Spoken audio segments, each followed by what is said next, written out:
most common question asked by the non-Muslim is, why does Islam allow a Muslim man who have more than one wife?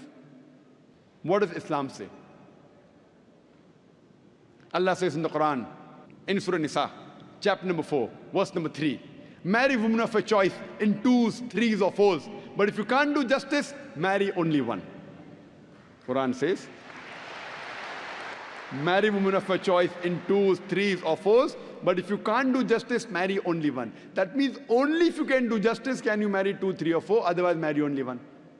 Quran also says in Surah Nisa chapter 4 verse 129, it is difficult to be just between your wives, but don't turn away from them altogether. Many people think it is compulsory in Islam that you should have 4 wives. It is not compulsory in Islam to have 4 wives. It is optional. Marrying more than one woman is optional in Islam. It is mubah. But if you marry more than one woman, and if you don't do justice, then you're in problem. So if you marry more than one woman, you should be able to do justice between them. Let us analyze what are the logical reasons why Islam permits a Muslim man to have more than one wife. By nature we know males and females are born in equal proportion. But in the pediatric age itself, you ask any medical doctor, he will tell you that medically the female sex is the stronger sex. The female child has more immunity than a male child. The female child can fight the germs and diseases much better than the male child. So in pediatric age itself, there are more deaths among the male children as compared to female children. So in the pediatric age itself, there are more females as compared to males. There are wars taking place. In the wars, there are more men who are being killed as compared to women.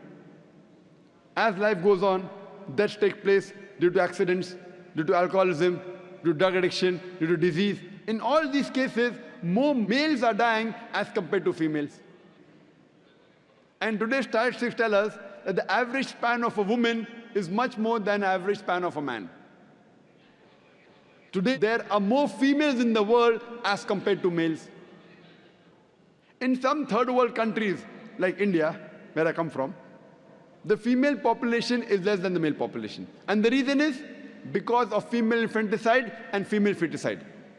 There's a program by the name Let Her Die, under the banner Assignment. It came on BBC, where a British reporter by the name of Emily Beckenin, she says that every day more than 3,000 fetuses are being aborted after they identified that they're females. In India alone, more than 3,000 fetuses are being aborted after they identified that they're females. If you multiply this number by 365, the number of days in a year, we get a figure of more than 1 million fetuses are being aborted every year in India after they identified that they're females. And according to the report of the government hospital of Tamil Nadu, out of 10 females born alive, 4 are put to death. If this evil practice of female infanticide and female feticide stops in India, even in India, in a few decades, the female population will outnumber the male population. Today, when we analyze throughout the world, there are more females as compared to males. In New York alone, there are 1 million females more than males. In USA alone, there are 7.8 million females more than males. In UK alone, there are 4 million females more than males. In Germany alone, there are 5 million females more than males. In Russia alone, there are 9 million females more than males. And God alone knows how many millions of females are more than the males throughout the world. If I agree with a non-Muslim that every man should marry only one woman, and suppose my sister or suppose your sister happens to live in USA, and if the market is saturated, every woman has found a life partner for herself. Yet, there will be 7.8 million females who will not find husbands. And if, unfortunately, your sister or my sister happens to live in USA, and if she's amongst one of those 7.8 million females who has not found a husband, what's the option she has? The only option she has is that she either marries a man who already has a wife, or she becomes public property. public property. Many people say, Dr. Zakir Naik, such a harsh word. It is the most sophisticated word I can use. I cannot think of a better word. There's no option. She either marries a man who already has a wife or becomes public property. In America, having mistresses is very common. The American statistics tell us, on an average, a man has 8 different sexual partners before he settles down with one. 8 different. Some may have 5, some may have 10, some may have 20. 8 different sexual partners before he marries. After marriage, how many he has, the statistics doesn't say that. But before he marries, he has on an average 8 different sexual partners. Having mistresses in America is common, no problem.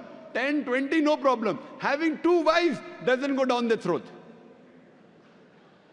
You know, when a woman becomes the second wife of a man, she gets honor, she gets a right. She lives a very peaceful life, with grace, with honor, with all her rights. And when a woman is a mistress, she doesn't get her rights, she has no protection, she leads a life of disgrace. Therefore, Islam permits some men to have more than one wife to protect the woman. And I do agree, if someone tells me that no woman would like to share the husband, I agree with them. I don't argue. I agree with you that no woman under normal circumstances would like to share the husband. But the Islamic Sharia says, let a small loss take place to prevent a big loss. That means a good Muslimah who knows the situation of the world would not mind sharing a husband to prevent her sister from becoming a public property. You ask any modest woman, would she prefer becoming the wife of a man who already has a wife or becoming public property? Any modest woman would choose the first one.